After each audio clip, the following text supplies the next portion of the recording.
Estamos aqui em mais um podcast do Centro de Negócios da Associação Comercial do Rio de Janeiro, o RJ+. E hoje nós temos uma convidada especialíssima, uma mulher que vai transformar de forma muito positiva os conselhos. São 25 think tanks que a Associação Comercial tem e ela está chegando para fazer esse processo de transformação e é uma excelente representante do esporte na cidade mais esportiva do país. Fabiana Bentes, vice-presidente de Conselhos Empresariais da Associação Comercial e presidente do Conselho de Esportes da Associação Comercial. Bem-vinda. Obrigada, eu fico muito feliz e a responsabilidade que eu tenho é grande, Ricardo. Legal, Fabiana, mas nenhuma missão é posta no ombro de alguém que não consiga carregar. Eu acho uma coisa muito interessante, viu, Fabiana?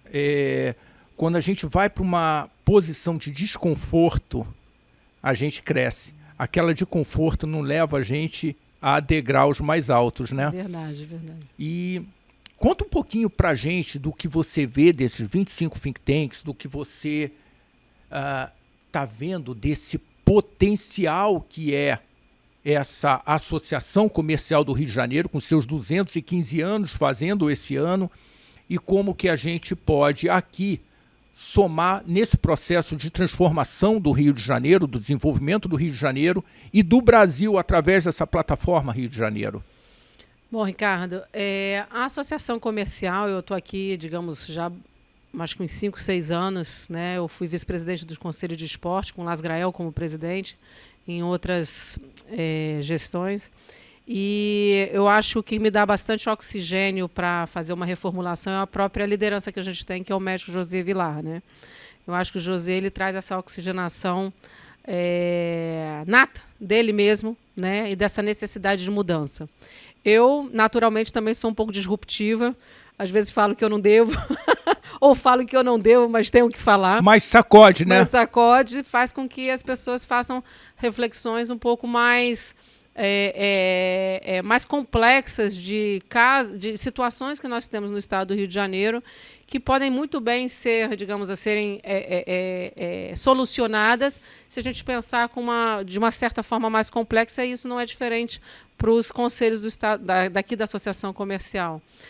Nós temos 25 conselhos que têm um potencial absurdo de trabalho, que hoje ainda não atuam de forma integrada com suas pautas e principalmente seguindo as diretrizes da Associação Comercial.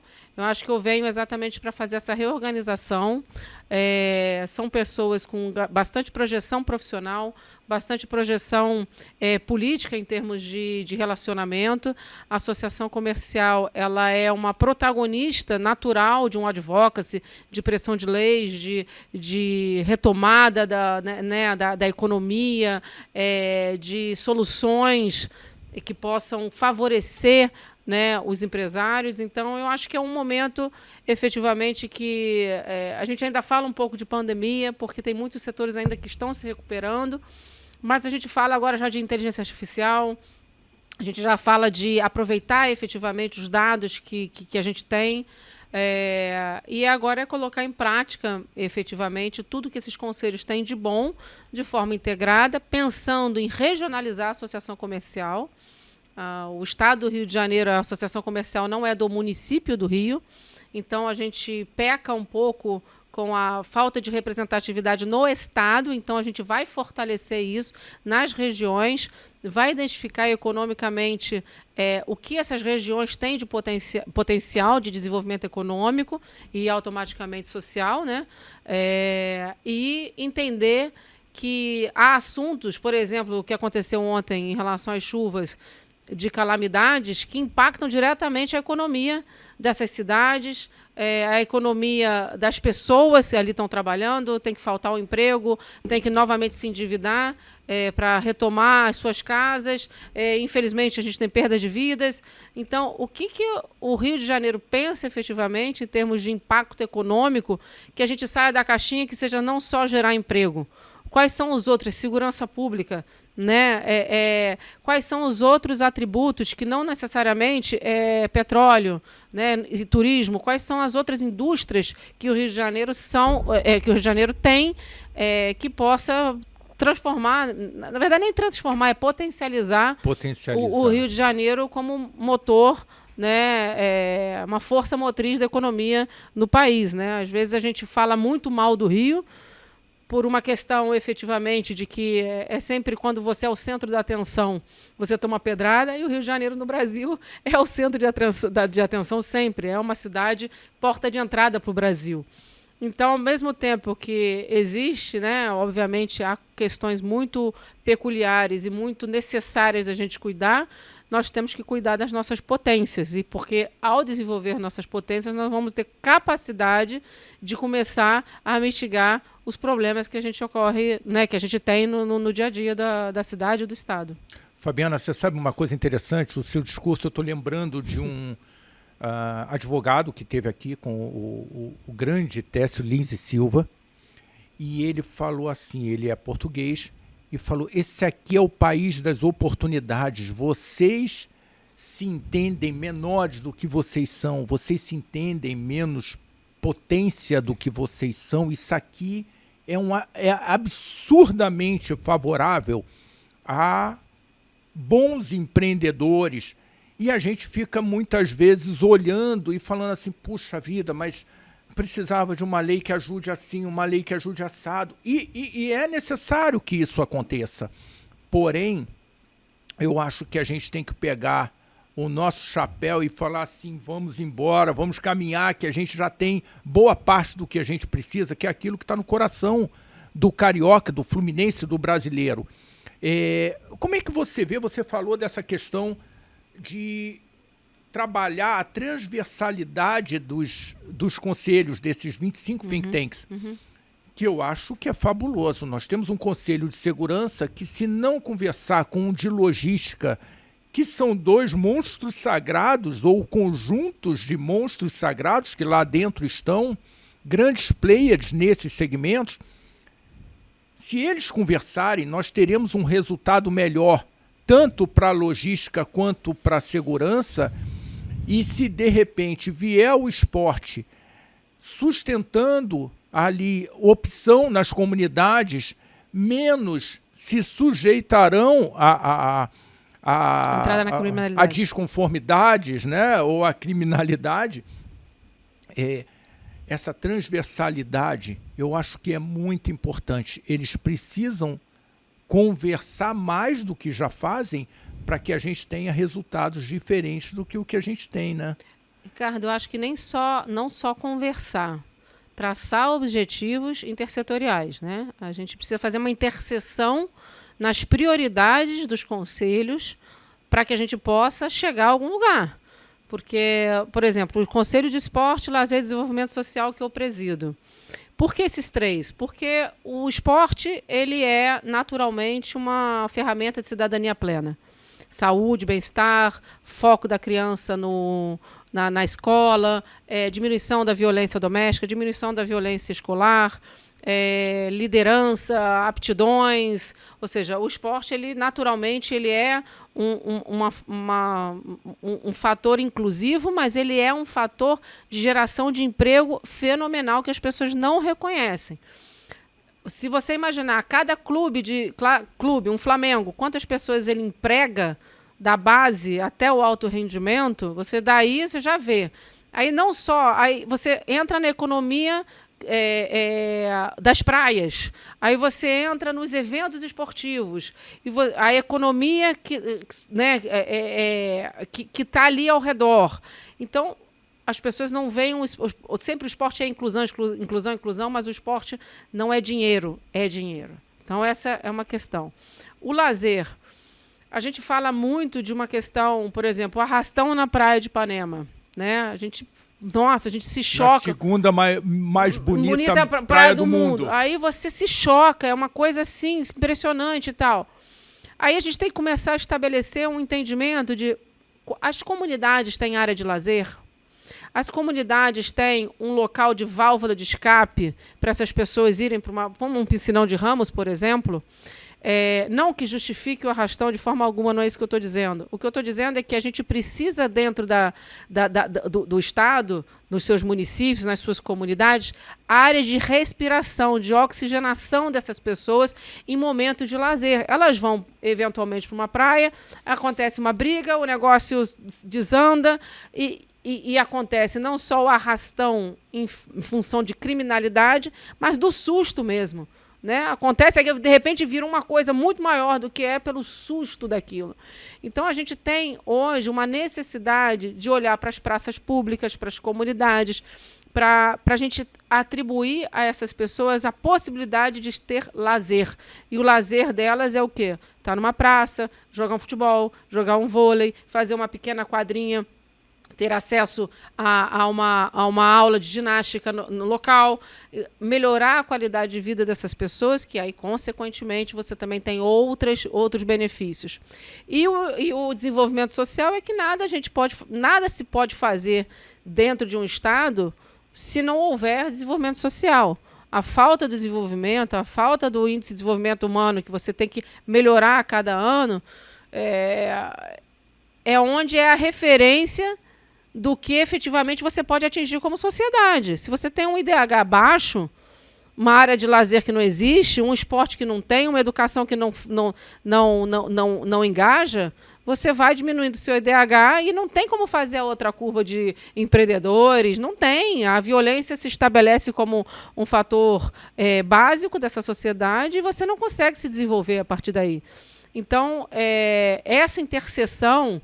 Eu estar falando do esporte, por exemplo, a gente tem lá um dos maiores eventos de surf do Brasil, acontece em Saquarema, com a World Surf League, e a World Surf League ela dá um retorno maior do que de impostos para Saquarema por causa do evento. Assim, gente, e agora, se eu não tenho daqui para o município do Rio, que é onde, né, os estrangeiros chegam, para pegar um carro para Saquarema, uma área de segurança naquela estrada, olha o problema que a gente tem. Né? Então, tudo isso tem que ser olhado de forma intersetorial. Eu não tenho como desenvolver a idade, digamos assim, os idosos, melhorar a situação dos idosos, se eu tenho uma estrutura de cidade, que como o José sempre fala, cheia de buraco. Né? Como é que eu não tenho aí no calçadão de Copacabana tem um nome específico das pessoas que fazem essa... Calceteiros. Os calceteiros. Fazem isso aqui. Tem que trazer os caras de Portugal, capacitar 30 na equipe do município do Rio, e eles só cuidarem disso dia após dia. Fabiana, muito bem falado, né? A gente estava aqui discutindo no outro dia, puxa, mas as calçadas e tudo, a prefeitura. As calçadas, segundo o nosso código hoje, elas são responsabilidades do imóvel à frente dessa calçada. Então, puxa, mas não deveria ser. Hoje é assim. Então, você falou de advocacy. Essa é uma discussão que nós precisamos levar para a Câmara Municipal, porque quando, lá na fábrica, uma concessionária de cabo de TV a cabo, resolveu passar, arrebentou a minha calçada inteira do jeito que eles fizeram. Não me pediram licença da responsabilidade que era minha, que eu havia estruturado para as carretas entrarem e pronto. Eles cobriram com uma nata de cimento novamente, a carreta entrou, arrebentou a calçada toda, aí nessa hora a responsabilidade volta a ser minha. Mas tem uma diferença aí, Ricardo, em termos de calçada. A gente tem que definir calçada e praticamente um patrimônio cultural. Essa calçada aqui, ela tinha que ser determinada, não sei nem se é patrimônio cultural da cidade do Rio de Janeiro. Então, mas acontece que a concessionária do serviço público, as concessionárias vão lá e mexem. Eu não estou dizendo que ela foi muito bem feita, mas eles vão lá e mexem, reparam do jeito que eles quiserem. Então, eu acho que vale ali a questão da cobrança desse agente público municipal, claro, de avaliar, acompanhar o serviço que é prestado, porque eles saíram de lá, não tem mais responsabilidade, porque, ao contrário do que dizem, o nosso problema não é a calçada com a pedra portuguesa, é a calçada mal feita, seja com pedra portuguesa com seja cimento, da forma que for. Então, eu acho que é muito bom, de repente, um conselho nosso de urbanismo trazer à pauta essa questão, porque realmente uma pessoa idosa, e eu não me considero idoso, acho que estou um pouquinho longe de ser idoso, mas no outro dia, andando em Copacabana, torci o pé, aí eu falei, deixa eu olhar para trás. Aí quando eu olhei para trás, tinha um morrinho na calçada. Eu falei, tá, eu não tô cegueta, eu realmente tropecei em alguma coisa. Agora, pensa uma coisa, Ricardo, que é o que eu falo da questão do né, da questão da interseção setorial. Você tropeçou ali, se arrebentou, para onde você vai? Hospital público. Aí você vai por uma coisa que era absolutamente evitável. Então, você tem um custo para o Estado, por causa de uma ineficiência da manutenção da cidade, para curar você, digamos assim, para te atender. De um problema criado pela cidade. Pela própria cidade, e que vai se repetir, porque ela não vai consertar a calçada. Então, a gente tem que pensar que as consequências, elas não se limitam ao que o Ricardo caiu. Elas se limitam ao que o Ricardo eventualmente caiu, eventualmente quebrou um braço, teve que ir para um hospital público, tirar uma vaga de uma pessoa que está com dengue, né, que tem uma probabilidade muito maior de ter um problema grave, e você utilizar um serviço público naquele momento que você não tinha que utilizar. E tem uma outra coisa que eu acho também é muito importante, é que são as competências entre município, estado e federal. Né? A gente, às vezes, tem a Floresta da Tijuca, se eu não me engano, ele é federal. Ou é federal ou ele é estadual. Não, Maciço da Tijuca, sim, federal. Federal. Eu fui lá. Gente, é uma vergonha. É uma vergonha o estado que a Floresta da Tijuca tem lá na hora que o turista ou que alguém que vai passear entra. Não tem um banheiro, não está limpo, não está organizado, já tem coisa caindo lá e não foi removida. Então, assim, por que a manutenção, independente de qual competência ela não consegue estar na pauta base do município, do estado e do governo federal, né? E, ao mesmo tempo, quem é o xerife é do federal, mas está no município. Então, o xerife, não é porque é de competência federal, eu não tenho nem que olhar. O xerife tem que ficar cobrando ali. Mas eu acho, Fabiana, extraordinário essa tua observação. E penso o seguinte, ao mesmo tempo que nós temos ali um problema, nós temos uma vantagem competitiva enquanto cidade, enquanto município, gigantesca. Nós temos as duas maiores florestas urbanas do mundo. O maciço da Pedra Branca, a maior, a Floresta da Tijuca, a segunda maior, na mesma cidade. Acho que essa questão da gestão, nós como sociedade civil organizada, temos o dever, a obrigação de estarmos ali acompanhando. Acho que sobre a sua gestão na coordenação dos conselhos, você certamente terá ali representantes, tanto no CONAMA. Eu acho que é fundamental que nós resgatemos uma posição no CONAMA, no Conselho de Meio Ambiente, Conselho do Governo Federal, que nós tenhamos no Conselho da Bahia da Ilha Grande, que nós consigamos ter uma participação maior para que a gente some. Porque esse processo de retomada do Brasil com essa plataforma do Rio de Janeiro, até mesmo como exemplo para outros estados, não que nós sejamos melhores do que eles, mas nós arregaçamos a manga agora e estamos caminhando nesse sentido de fazer essa transformação, e temos um time muito competente aqui, um time extraordinário. Então, eu acredito que se a gente olhar por esse lado, a gente vai conseguir avançar. Hoje eu fazia uma discussão sobre, por exemplo, como que nós estamos permitindo construir apartamentos de 16 metros quadrados. Sala, cozinha, banheiro,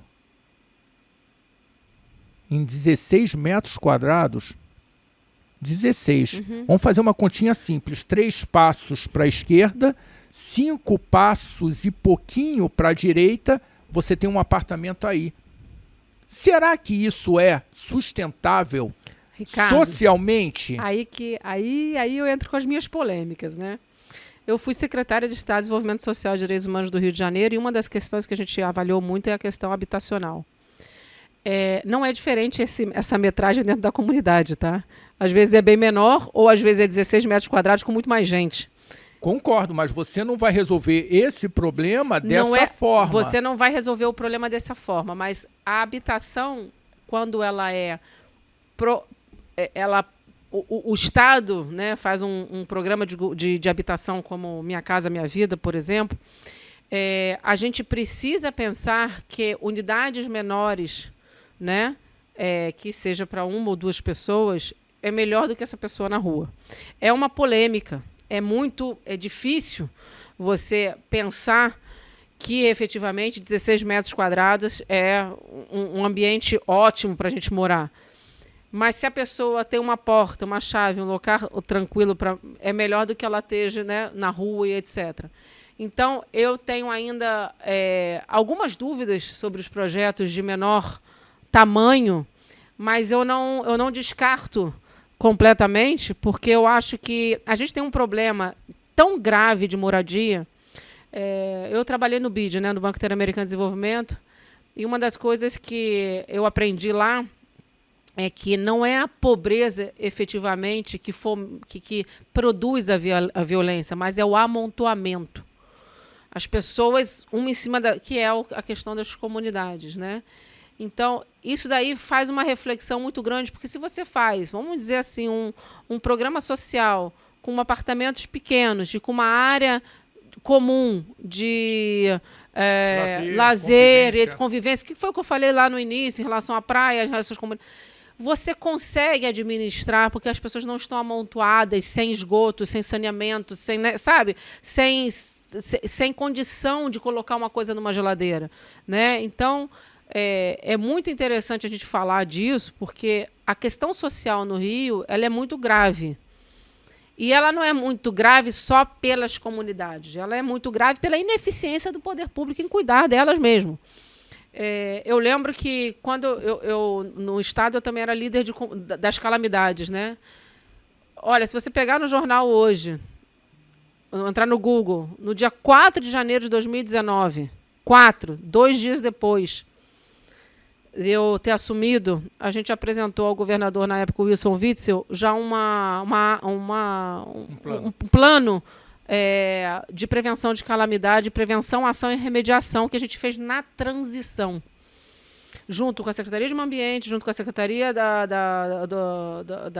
do Corpo de Bombeiros, com a Secretaria das Cidades, e eu liderando. Então, o plano está ali. Não foi implementado até hoje. A gente conseguiu diagnosticar todos os municípios, quem tem sirene e quem não tem. Os municípios, eu lembro, eu tive uma situação muito interessante com o Witzel, que foi na região dos Lagos. Olha como é que é complexa a questão, né, relacionada a esse entendimento intermunicipal. A gente foi para a região dos Lagos, eu cheguei lá, os prefeitos da região, em cima do Witzel, o que é isso, o que é aquilo, o que é aquilo outro, o que é aquilo outro, e eu aqui calada, né? Quando todo mundo acabou de pedir, o Witzel ficou meio sem saber, né? Eu falei, governador, posso falar? Ele, claro, secretário. Eu falei, então, você é prefeito de... Aí ele disse, aí eu falei, o senhor tem X para receber, mas é que o senhor não prestou conta. O senhor é o prefeito de... Ele falei, o senhor tem X para receber, mas o senhor não prestou conta. O senhor... E aí eles começaram, eu falei assim, é muito mais do que o senhor está pedindo, mas o senhor não fez o dever de casa. Então, o Estado do Rio de Janeiro, ele precisa trabalhar de forma intersetorial com os municípios para poder auxiliá-los, principalmente em situações graves como essa, de calamidade. Né? E você precisa mapear, fazer um entendimento, assim como uma outra questão que eu vou falar, que talvez não tenha nada a ver, mas a violência contra a mulher, o impacto que isso tem na economia. Qual é o impacto? A gente nunca mediu qual é o impacto que tem na economia a gente passar por tragédia, de calamidade. E a gente nunca parou para medir qual é o impacto que a violência contra a mulher tem na economia. Por que eu estou dizendo isso? Quando eu era secretária também, eu tive uma bela palestra da cônsul do Canadá, que o Canadá parou, a violência contra a mulher aumentou de tal maneira no Canadá, olha que loucura, eles avaliaram o impacto econômico, que era absurdo, porque a mulher parava de trabalhar, o filho tinha sequela, a mulher, síndrome do pânico, aí não parava de arrecadar imposto, parava de produzir, a criança não ia mais para a escola. Olha o nível da complexidade econômica, porque a gente não trata determinados pontos. A gente não mede consequências. Não mede consequência. Entendeu? Então, muito calamidade é uma questão que a gente não mede consequência. Violência contra a mulher é uma questão que a gente não mede consequência. A violência paralela das comunidades a gente não mede consequência financeira. Né? A gente não sabe por que a economia das comunidades... Você sabe que se uma pessoa da favela pedir o Mercado Livre, ela não entra no Mercado Livre. Né? E o que acontece? As pessoas compram dentro da favela a sua geladeira mais cara do que você compra aí lá fora. Né? Parcelada em 50 mil vezes, mas ela compra mais caro do que você compra numa loja. Entendeu? Por quê? Porque não entra. Então, a gente não tem noção da consequência econômica que o Estado passa por não cuidar de coisas básicas. E é isso que me assusta no poder público, e acho que isso é o que a gente precisa ensinar como associação comercial. Fantástico, e Fabiana. Falar, olha só, temos que olhar né, aonde está a raiz do problema. Né?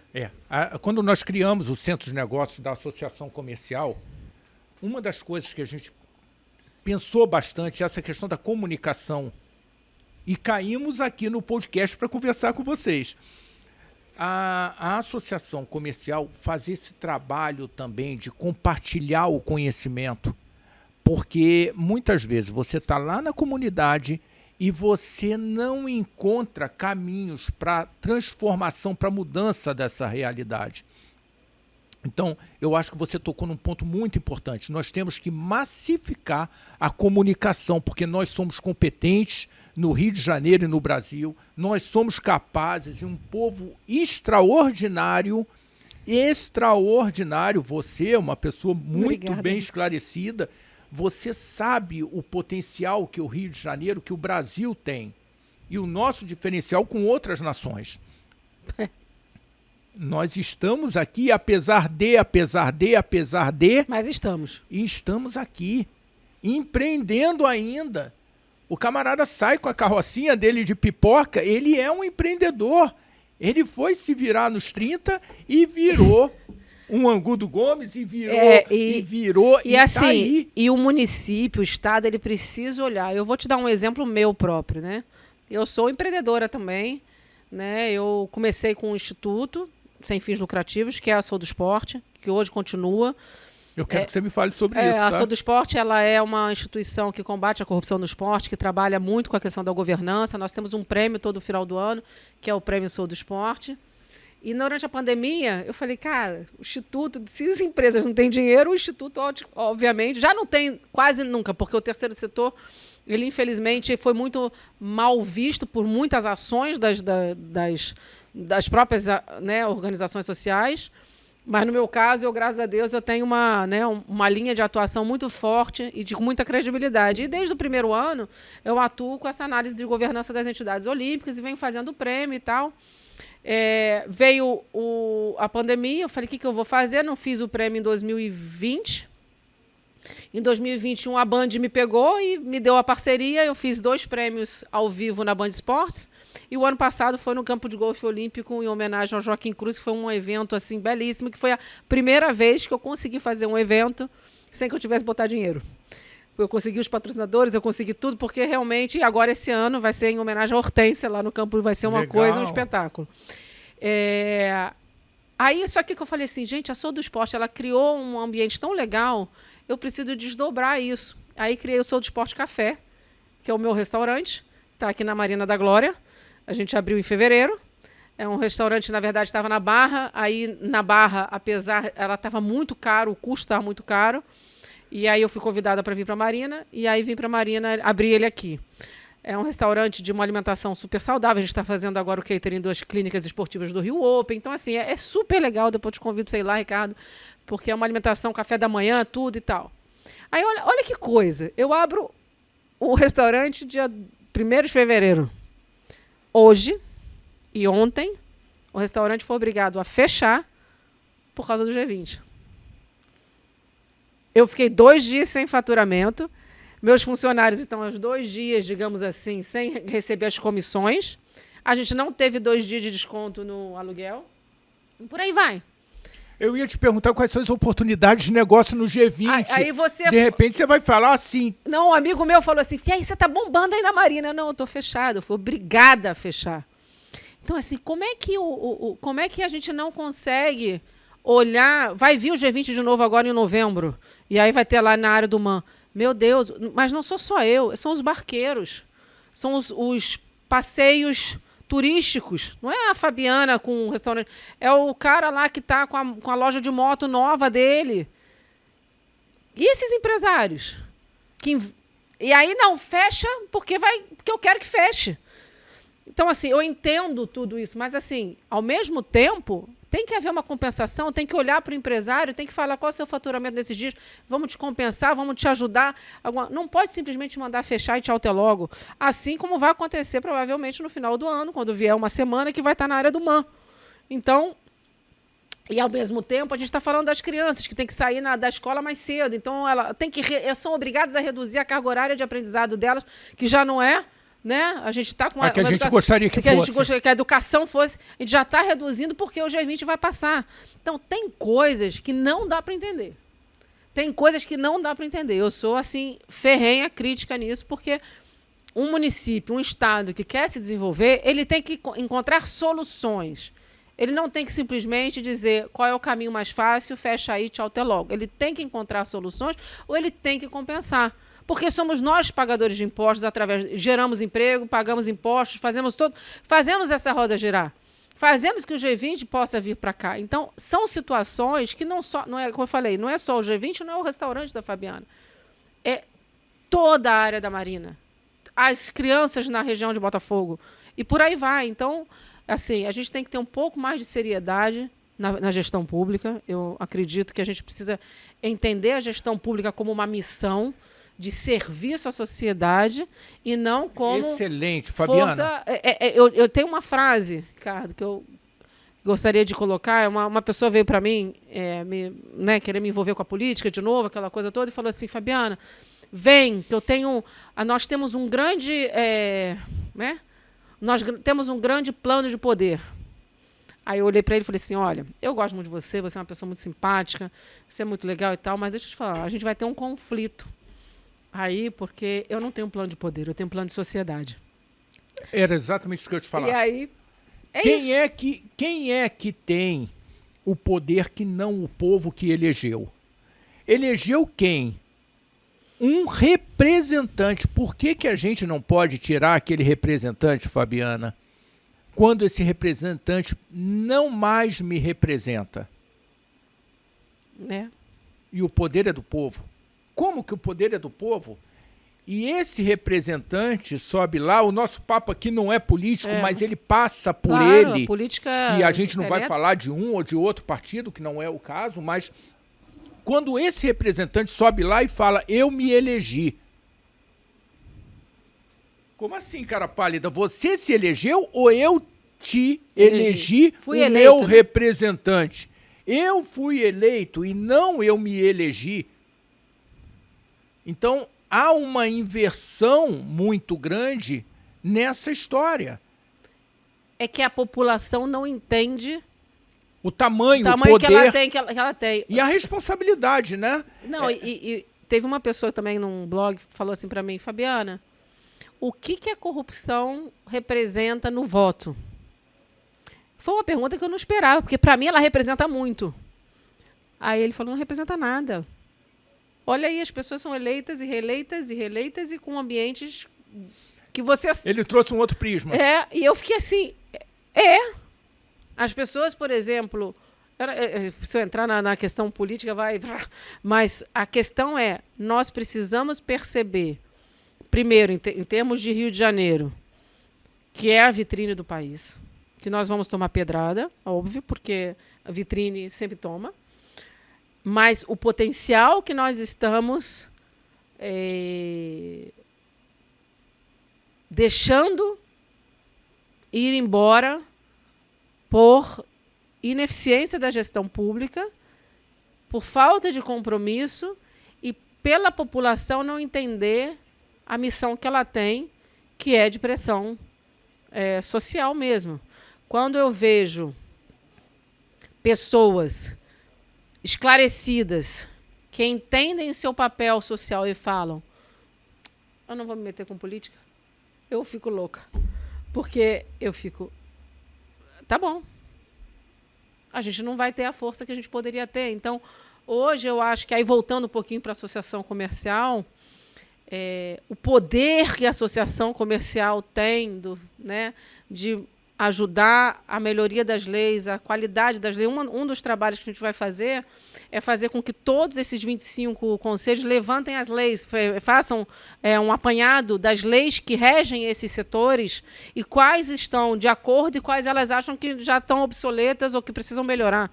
Porque esse é um papel que a gente precisa fazer junto à LERJ, e junto ao governo federal. A gente precisa olhar e falar assim, olha só, e a Câmara Municipal.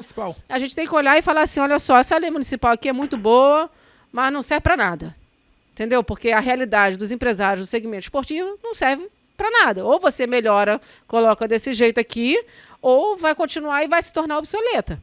A mesma coisa da legislação federal, a mesma coisa da legislação estadual. Então, a gente precisa, como associação comercial, buscar o protagonismo do advocacy, da questão de batalhar pelo segmento, pela nossa sociedade. Pela nossa sociedade, pelo assunto comum que compete a todo mundo, com seus grupos de interesse, obviamente, mas fazer essa roda girar.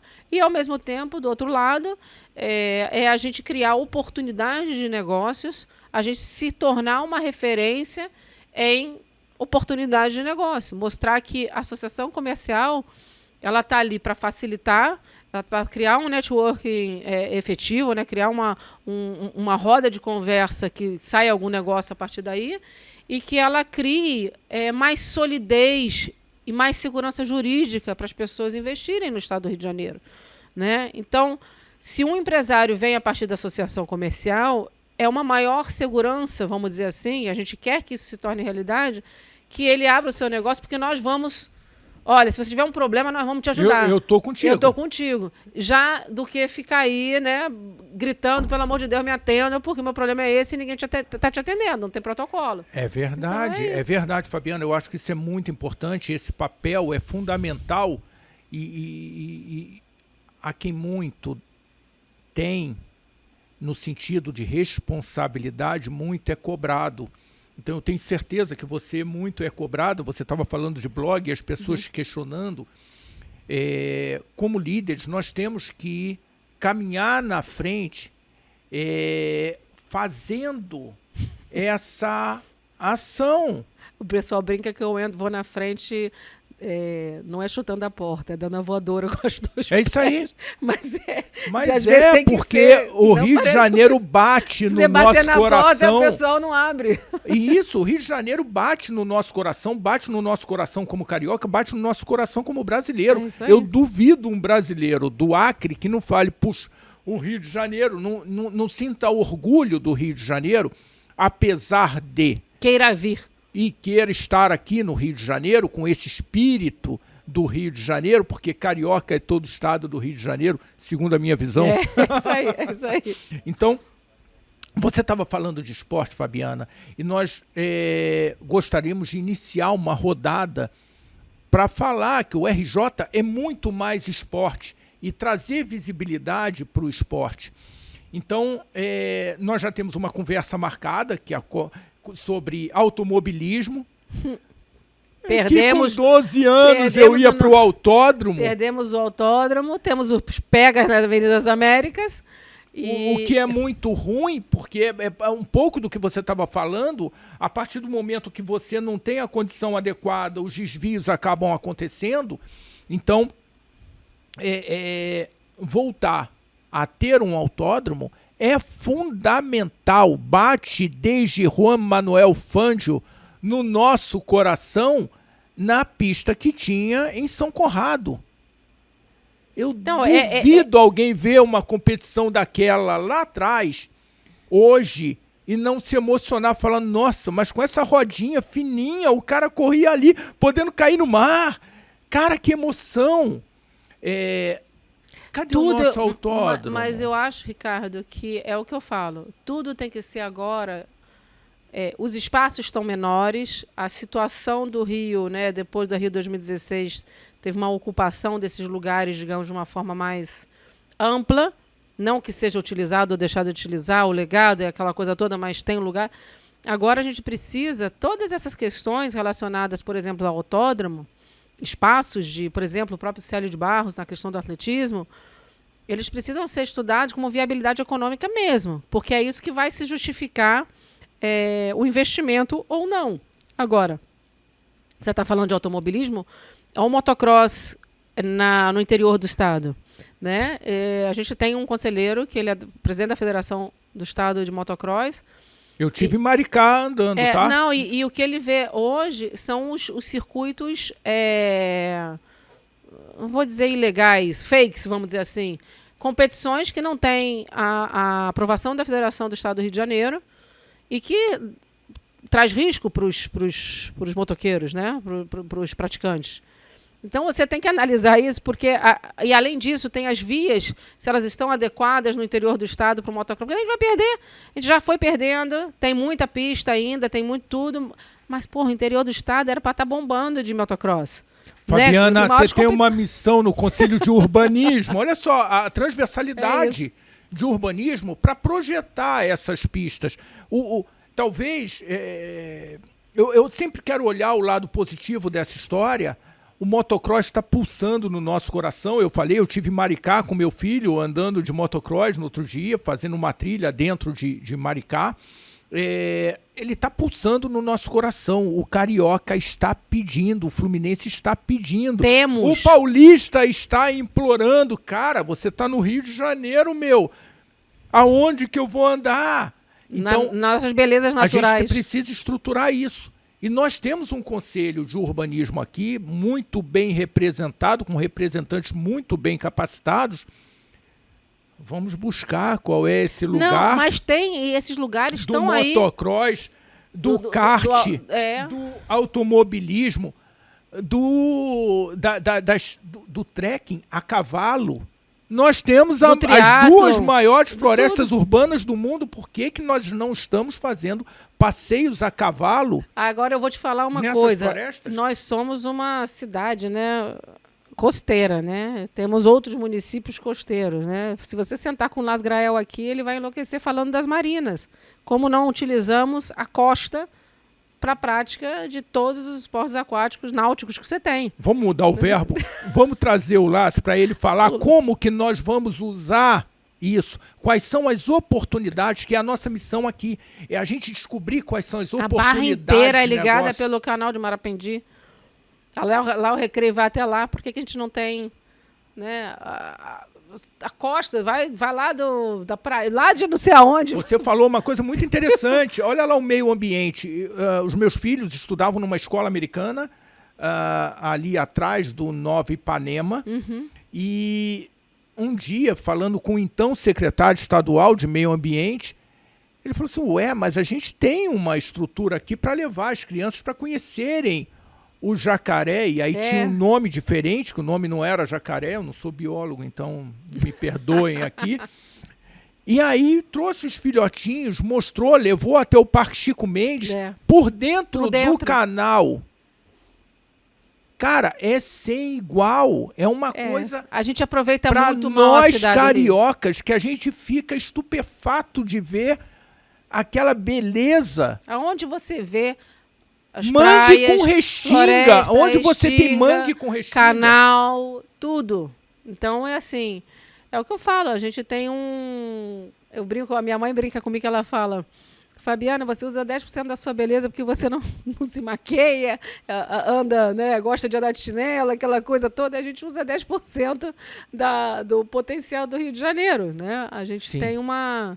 Talvez nem 10%. Então, isso quer dizer, tem muita oportunidade de negócio no Rio de Janeiro. Você que está ouvindo aqui a gente, está pensando assim, puxa vida. Eu já passei por toda Deixa eu conversar com essa turma. Vem conversar com a gente, Porque você vai descobrir oportunidades para você melhorar o seu investimento, melhorar a sua vida a partir do momento que você consegue se fazer mais produtivo, entregar mais para essa sociedade. Entendendo mais o Rio, né? O que em tem. Negócios, a gente fala muito de ESG. Por que eu estou sentado aplicando só em ações que, é lógico, isso aí tem um movimento importante também, porque aquela empresa que está recebendo essa aplicação, ela deve entregar alguma coisa de volta para a sociedade, mas por que você não está aqui com a gente? Por que você não está aqui com a gente? Esse é um trabalho que você tem pela frente para pensar. Então, Fabiana, eu acho que a gente tem uma missão muito forte, muito importante como líderes.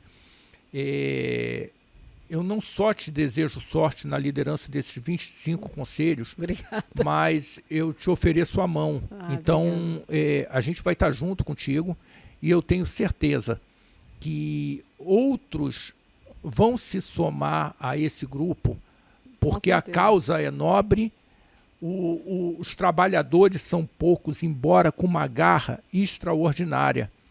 Meus parabéns. Obrigada, Ricardo. E traz o Lácio para ir para a gente falar sobre o que a gente economia tem de oportunidade náutica, né? Na economia náutica. Temos muita coisa aí e eu tenho certeza assim, que eu também não aceito missão se a liderança não é boa. Não é à toa que eu saí do governo em 2019 e não voltei para a política, porque para me fisgar eu preciso confiar muito fico muito feliz da associação estar aí sob as rédeas do Dr. José Vilar, porque ele é um apaixonado. Sabe, tem uma historinha com ele, que ele fez o grupo, né? Isso aqui é do Rio, eu esqueci o nome do grupo que ele tem. Ele sacudiu todo mundo, ele está cheio de grupo. A gente fala, meu Deus do céu, que horas eu trabalho? Mas o grupo. Mas o grupo, trabalhando. Quando eu saí da secretaria, eu conheci o José quando eu era secretária. E aí, logo quando eu saí, ele falou, vamos montar um grupo e tal, não sei o que, Amor pelo Rio, alguma coisa assim, eu esqueci o nome. E é para viver, para trabalhar, para investir e para visitar. Ele sempre fala isso e efetivamente é muito, muito singelo o que ele fala. O Rio tem que ser um lugar bom para viver, para trabalhar, para investir, para visitar. E ali eu fiquei, assim, o José é um cara que... Contagia. Que faz com que a gente fale assim, tá bom, com você eu vou. Estou contigo. Então isso que nós temos que ser multiplicadores de Josier, para que a gente consiga trazer outros tantos para esse time, porque aqui ainda é pequeno o grupo. É pequeno, olha só, 25 conselhos, cada um entre 20 e 30 pessoas participando. O pequeno é relativo, mas é pequeno para a transformação que nós estamos nos propondo fazer. Então, vem, junta com a gente, vai lá no nosso canal, aperta o sininho, se inscreve, conversa conosco, conversa no próprio chat do canal, que a gente vai crescendo como grupo, crescendo como sociedade, né, Fabiana? É isso aí, é a nossa missão, né? Deixar sempre um legado e, né, não termos planos de poder e sim planos de sociedade, acho que é isso. Ótimo. Fabiana, estou felicíssimo, meus parabéns. Bom, obrigada. Obrigado por ter vindo. Eu que agradeço. Obrigada.